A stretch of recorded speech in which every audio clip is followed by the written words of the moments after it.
देश के युवाओं को मातृभूमि के प्रति समर्पित होने की प्रेरणा दी। अनेक स्वतंत्रता संग्राम सेनानियों और स्वतंत्र भारत में भी अनेक लोकप्रिय राजनेताओं को देने वाली इस धरती को आज विकास की ये योजनाएं समर्पित करते हुए मैं अपने जनप्रतिनिधियों को हृदय से बधाई देते हुए आप सबको इस अवसर पर अपनी बधाई देता हूं, अपनी शुभकामनाएं देता हूं। भाइयों बहनों, आप बहुत देर से यहां पर इंतजार कर रहे हैं और मुझे लगता है कि लगभग 3 घंटे से ज्यादा समय से आप सबकी यहां पर उपस्थिति, जिस धैर्य के साथ आप सबने यहां पर इंतजार किया है, मैं इसके लिए आप सबका हृदय से अभिनंदन करता हूं। मैंने प्रयास किया था कि मैं समय पर यहां आऊं, लेकिन संजोग ऐसा रहा कि चाहते हुए भी मौसम की विपरीत स्थितियों में, यहां पे बहुत शानदार धूप है और मैं कल लखनऊ से अयोध्या से रात्रि में ही गोरखपुर आ गया था। गोरखपुर इसलिए आया था कि मऊ के नजदीक है, मैं तत्काल सुबह समय पर यहां पहुंच जाऊंगा और भरपूर समय आपको यहां पर दूंगा। लेकिन सुबह से ही भयंकर कोहरा है और उसके कारण मैं आपके बीच समय पर नहीं आ पाया। इससे पहले भी जब मैं घोसी विधानसभा क्षेत्र के चुनाव के लिए श्री विजय राजभर के प्रचार में यहां आया था, तब भी मुझे लेट हो गया था, लेकिन उस समय भी आप लोगों ने, घोसी के मतदाताओं ने वहां पर देर तक इंतजार किया और श्री विजय राजभर को भारी मतों से विजयी बना करके यहां से भेजा। मैं उन सबका हृदय से धन्यवाद करता हूं, अभिनंदन करता हूं। भाइयों बहनों, विकास शासन की प्राथमिकता है। याद करिए 2014 में जब देश के प्रधानमंत्री के रूप में मोदी जी ने शपथ ग्रहण किया था, तब उन्होंने देश की जनता को एक ही बात कही थी कि हम विकास की योजनाओं का लाभ बिना भेदभाव के हर गरीब तक पहुंचाने का कार्य करेंगे। गरीब के साथ कोई भेदभाव नहीं होने देंगे, न जाति के नाम पर, न मत और मजहब के नाम पर, न क्षेत्र और भाषा के आधार पर। इस देश के अंदर एक नियति बन गई थी चेहरा देखकर के योजनाओं का लाभ देने का। योजनाओं का लाभ चेहरा देखकर के देने की जो दुष्प्रवृत्ति थी, इसीलिए देश के अंदर गरीबी, इस देश के अंदर बेरोजगारी, इस देश के अंदर अव्यवस्था, इस देश के अंदर अराजकता को जन्म दिया। और आजादी के बाद पहली बार देश के अंदर योजनाओं का लाभ बिना किसी भेदभाव के देने की बात जो प्रारंभ हुई, आज उसका परिणाम है प्रधानमंत्री आवास बिना भेदभाव के हर गरीब को दिया जाता है। स्वच्छ भारत मिशन के अंदर हर गरीब के घर में शौचालय बनता है, विद्युत का कनेक्शन बिना भेदभाव के हर गरीब को मिलता है, रसोई गैस का सिलेंडर हर गरीब को बिना भेदभाव के मिलता है, 5 लाख रुपए की आयुष्मान भारत की सुविधा हर गरीब को बिना भेदभाव के मिलता है। हर व्यक्ति को बिना भेदभाव के शासन की योजनाएं देने का कार्य, न उसकी जाति देखनी है, न उसका मत देखना है, न उसका मजहब देखना है, न उसका क्षेत्र देखना है, न उसकी भाषा देखनी है, क्योंकि हमारे लिए तो देश के अंदर 135 करोड़ की जनता ही हमारा परिवार है और उसके चेहरे पर खुशहाली लाना यही प्रधानमंत्री मोदी जी का संकल्प है और उसी संकल्प के लिए दिन रात परिश्रम करते हैं। देश की जनता के साथ उनके सुख दुख में खड़े होते हुए दिखाई देते हैं। हमारे लिए भी प्रदेश के अंदर 24 करोड़ की आबादी ही अपना परिवार है और इसके तरह हम तो सोच भी नहीं सकते। इसके इतना कुछ भी नहीं सोचा जा सकता। इस 24 करोड़ जनता के चेहरे पर खुशहाली हो, इनके जीवन में मंगल हो, और इन सबको न केवल विकास की योजनाओं के साथ जोड़ना, बल्कि प्रत्येक नागरिक को सुरक्षा प्रदान करने का कार्य भी सरकार कर रही है। विकास की योजनाओं को पहुंचाने के साथ साथ, लोक कल्याणकारी योजनाओं को पहुंचाने के साथ साथ विकास की योजनाओं पर भी उनका अधिकार होना चाहिए। सड़क बननी चाहिए, बिजली आनी चाहिए, शुद्ध पेयजल की व्यवस्था होनी चाहिए, बाढ़ से बचाव की व्यवस्था होनी चाहिए, बंद पड़ चुके कल कारखानों को फिर से प्रारंभ होना चाहिए, और युवाओं को रोजगार और नौकरी भी मिलनी चाहिए। आप याद करिए, 2017 के पहले प्रदेश के अंदर नौकरी भी चेहरा देकर के दी जाती थी। नौकरी निकलती थी, एक परिवार के लोग झोला लेकर के वसूली के लिए निकल पड़ते थे। लेकिन हम लोगों ने पिछले 4.25 वर्ष के दौरान 4.25 लाख नौकरियां प्रदेश के युवाओं को दी, सरकारी नौकरियां युवाओं को दी, चाहे वो पुलिस की भर्ती हो, अध्यापक की भर्ती हो, शिक्षा विभाग की हो, स्वास्थ्य विभाग की हो, सिंचाई विभाग की हो, लोक निर्माण विभाग की हो, किसी भी विभाग की नौकरी क्यों न रही हो, कोई बेईमानी और भ्रष्टाचार नहीं कर सकता। उत्तर प्रदेश के युवाओं की प्रतिभा और उसकी ऊर्जा के साथ कोई धोखा नहीं कर सकता। कोई धोखा करेगा तो उसकी जगह जेल होगी, जेल, और उसे जेल पहुंचाने का कार्य भी सरकार ने मजबूती के साथ किया है। भाइयों बहनों, हर नौजवान के हाथ को रोजगार देना, हर किसान को समय पे बीज, खाद और पानी की व्यवस्था करना, हर व्यापारी को सुरक्षा की गारंटी देना, हर महिला के सम्मान की रक्षा करना,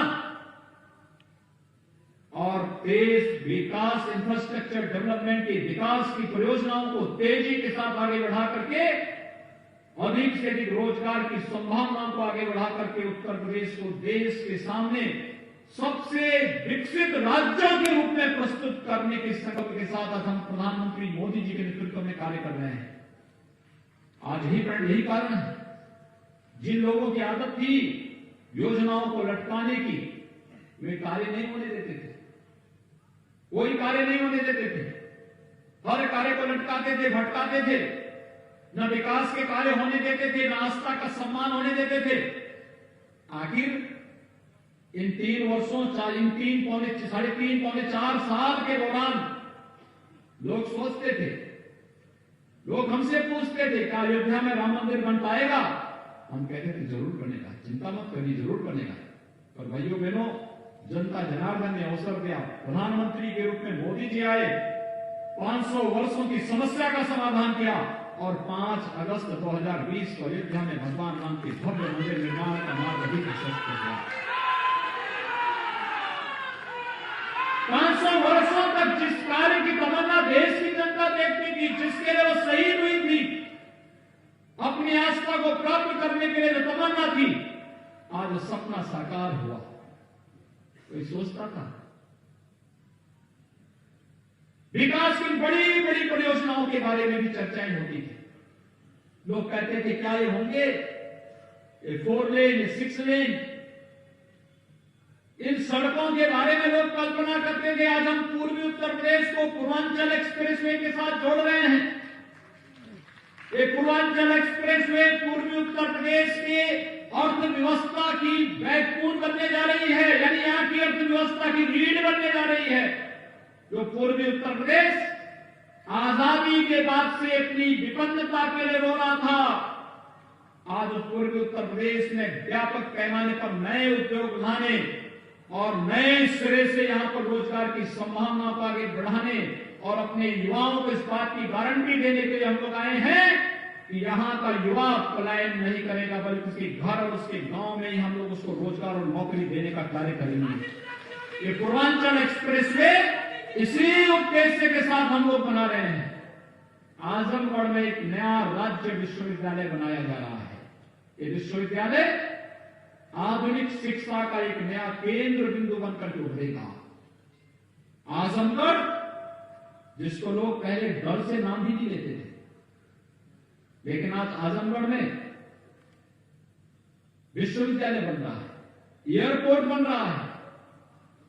एयरपोर्ट की सुविधा देश और दुनिया के लिए मऊ के लोगों को गोरखपुर और लखनऊ और वाराणसी नहीं जाना पड़ेगा। मुश्किल से 50 किलोमीटर की दूरी पर, 1 घंटे की दूरी पर एयरपोर्ट, और एयरपोर्ट से देश के अंदर कहीं भी जाने की सुविधा आपको केवल आजमगढ़ से प्राप्त हो जाएगी। भाइयों बहनों, ये विकास की ये योजनाएं लोगों के जीवन में व्यापक परिवर्तन लाने की दिशा में सरकार का एक प्रयास है, क्योंकि विकास के प्रति सोच रखने वाली सरकार आपने दी, तो इसलिए सरकार ने भी इस प्रकार की योजनाएं की। हम लोगों ने प्रयास प्रारंभ किया है, महिला स्वयंसेवी समूह के माध्यम से मातृशक्ति के स्वावलंबन के कार्यक्रम को आगे बढ़ाया जा सके बहुत बेहतर तरीके से। आज आप देख रहे होंगे, अभी 3 दिन पहले हम लोगों ने 97,000 से अधिक महिला स्वयंसेवी समूह को 400 करोड़ रुपए से अधिक की राशि रिवॉल्विंग फंड के रूप में वितरित की है। वे उनका समूह कुछ न कुछ कार्य अपने गांव में कर सके, कोई सिलाई का, कोई कढ़ाई का, कोई मास्क बनाने का, कोई अपने गांव की 1 डिस्ट्रिक्ट 1 प्रोडक्ट की योजना के साथ जुड़ने का, कोई मुर्गी पालन का, कोई बतख पालन का, कोई बकरी पालन का, कोई गाय पालन का, कोई किसी अन्य कार्य, कोई सोलर चार्ज के साथ जुड़ेगा, कोई किसी अन्य योजना के साथ जुड़ेगा। ये सभी कार्य इसी के लिए, क्योंकि अगर एक महिला अपने परिवार में खुशहाल होती है तो पूरा परिवार खुशहाल होता है, और परिवार खुशहाल होता है और समाज की खुशहाली का मार्ग प्रशस्त करता है। और यही कार्यक्रम आगे बढ़ रहे हैं, और इसीलिए आज हम सब आपके बीच आए हैं आपसे कहने के लिए। सिद्धार्थ सिंह भी बड़े चिंतित थे पिछले दिनों, बरसात में बाढ़ आई थी, वे परेशान थे, बाढ़ से मऊ के अंदर नुकसान न हो जाए। हमने कहा चिंता न करें, हमने बाढ़ की समस्या का समाधान किया है, न्यूनतम स्तर पर लाए हैं, और देखना 1-2 वर्षों के अंदर में ऐसी स्थिति पैदा कर देंगे, बाढ़ की स्थायी समस्या का समाधान, बाढ़ की समस्या का स्थायी समाधान हम लोग निकाल देंगे। नदियों को ड्रेसिंग करके चैनलाइज करना, व्यवस्थित तरीके से कहीं भी नदियां इधर उधर नहीं जाएंगी, बल्कि एक चैनल उसको देंगे, उस चैनल के माध्यम से नदियां अपना राह बनाएंगी, जनता बाढ़ से बचेंगी, किसी भी प्रकार की कोई अव्यवस्था, अराजकता कहीं भी देखने को नहीं मिलेगी, और एक व्यवस्थित रूप से हम आगे बढ़ाने का कार्य करेंगे। काफी हद तक सफलता मिली है, बहुत सारी जगह पर इस प्रकार के कार्यक्रमों को सफलतापूर्वक हमने आगे चलाया है, और आगे भी ये कार्य प्रारंभ हो गए। हम लोगों ने कह दिया है जल शक्ति विभाग से हर हाल में 15 जनवरी से बाढ़ से संवेदनशील स्थलों पर कार्य प्रारंभ करें, और 15 मई के अंदर अंदर ये सारे कार्य संपन्न हो जाएं, जिससे जनता को परेशानी न हो। आजमगढ़ हो, मऊ हो, गलिया हो, गोरखपुर हो, देवरिया, अम्बेडकर नगर या कोई भी जनपद हो, कहीं भी बाढ़ से कोई समस्या किसी के सामने नहीं आनी चाहिए। इसके स्थायी समाधान का मार्ग निकलना चाहिए। लेकिन साथ साथ आर्सेनिक और फ्लोराइड से जुड़े हुए क्षेत्रों में शुद्ध पेयजल की आपूर्ति करने के लिए सरकार ने व्यापक कार्य योजना बनाई है।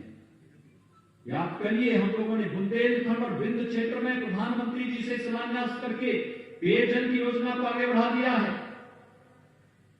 अब आर्सेनिक और फ्लोराइड से प्रभावित क्षेत्रों में हम शुद्ध पेयजल की आपूर्ति करने जा रहे हैं।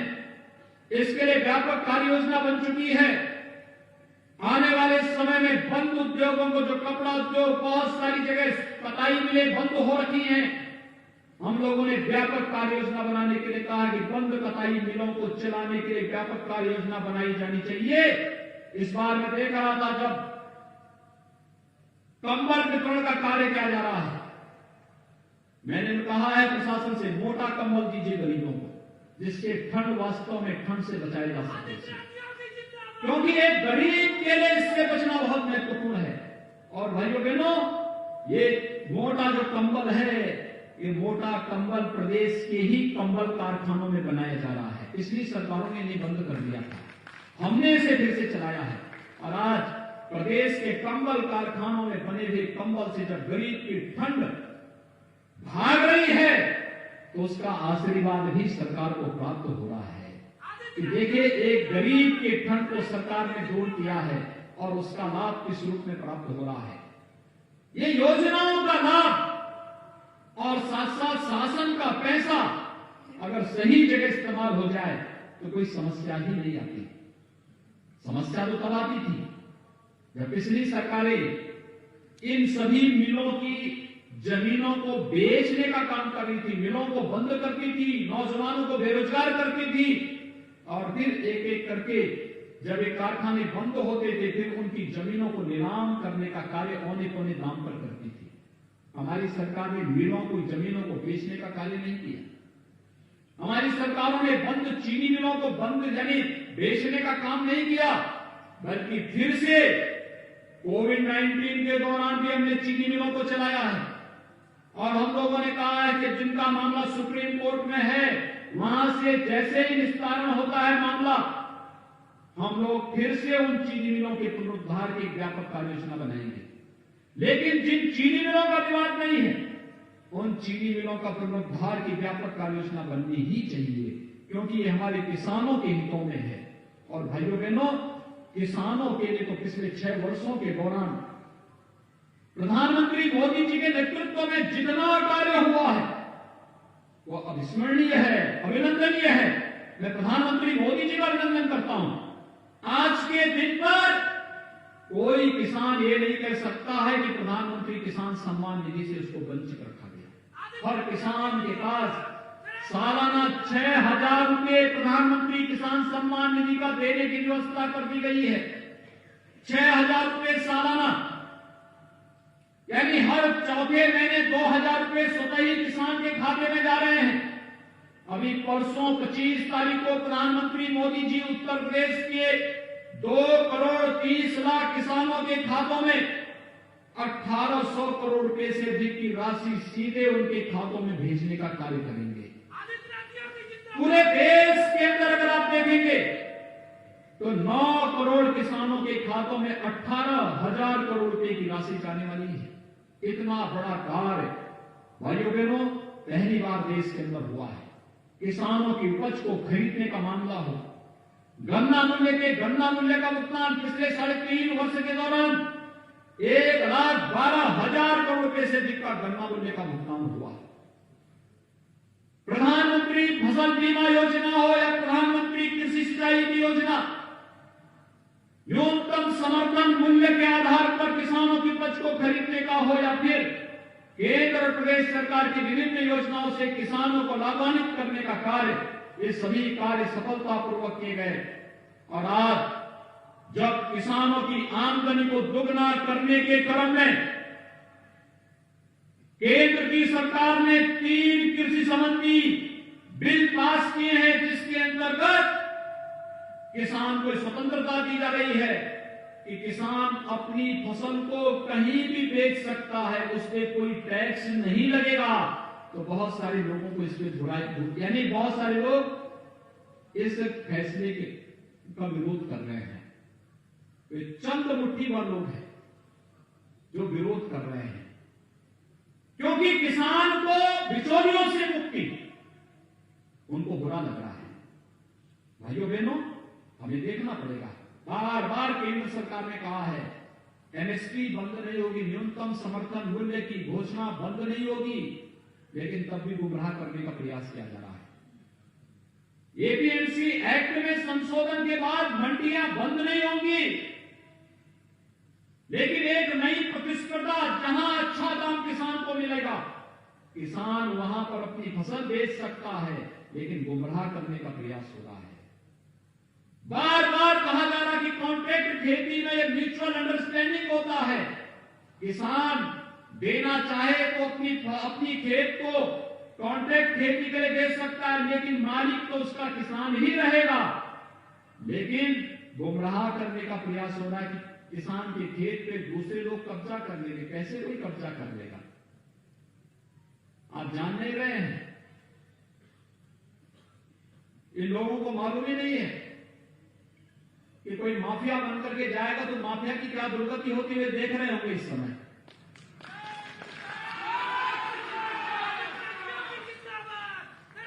किसान के हितों के साथ और मजदूरों के हितों के साथ और युवाओं के जीवन के साथ किसी को खिलवाड़ करने की छूट नहीं दी जाएगी, और अगर कोई करेगा तो फिर परिणाम भी भुगतेगा। और यही तो कहा जा रहा है, लेकिन फिर भी एक झूठ को बार बार कह करके जनता के सामने भ्रम की स्थिति पैदा करने का कुत्सित प्रयास किया जा रहा है। मैं आप सबका आह्वान करूंगा, आज हम सबकी जिम्मेदारी बनती है, सुधार आज की आवश्यकता है, और इस सुधार के साथ हम सबको जोड़ना चाहिए। ये विकास, इसी सुधार की प्रक्रिया के साथ आप सबको जोड़ने के लिए आज हम सब आपके बीच आए हैं। हम आने वाले समय में ढेर सारी अन्य योजनाओं के साथ यहां पर आ रहे हैं। आज तो मैं केवल एक सामान्य जनपद भ्रमण और यहां की समीक्षा की दृष्टि से आपके बीच में आया था। इन योजनाओं का जो हमारे जनप्रतिनिधियों ने यहां पर प्रयास करके यहां के विकास के लिए कुछ योजनाएं ला करके आपको समर्पित की हैं, इन योजनाओं का यहां पे लोकार्पण और शिलान्यास का एक भव्य कार्यक्रम यहां पर हो रहा है। मैं इसके लिए अपने इन सभी तीनों अपने विधायकों का, एमएलसी का, जो हमारे मंत्री हैं श्री दारा सिंह जी, श्री राम सोनकर जी, श्री विजय राजभर जी, श्री यशवंत सिंह जी, इन सबको हृदय से मैं बधाई देता हूं विकास की योजनाओं में रुचि देखने के लिए, विकास की योजनाओं को यहां लाने के लिए, और यहां की जनता को इन सारी योजनाओं को समर्पित करने के लिए मुझे बहुत प्रसन्नता की अनुभूति हो रही है। मैं मऊ जनपद के सभी नागरिकों को एक बार फिर से हृदय से बधाई देते हुए आप सबके प्रति अपनी शुभकामनाएं देता हूं, और आप सबको विश्वास दिलाता हूं कि हम विकास के पैमाने पर और सुरक्षा के पैमाने पर किसी भी प्रकार का कोई समझौता नहीं होने देंगे। आप सबके हितों को हर हाल में, चाहे वो गांव का विकास का मामला हो, किसानों के हितों का मामला हो, नौजवानों के रोजगार का मामला हो, या फिर महिलाओं के सम्मान का मामला हो, इस पर सरकार पूरी प्रतिबद्धता के साथ आपके साथ मिलकर के कार्य करेगी। आप सबके प्रति मेरी शुभकामनाएं। धन्यवाद। जय हिंद।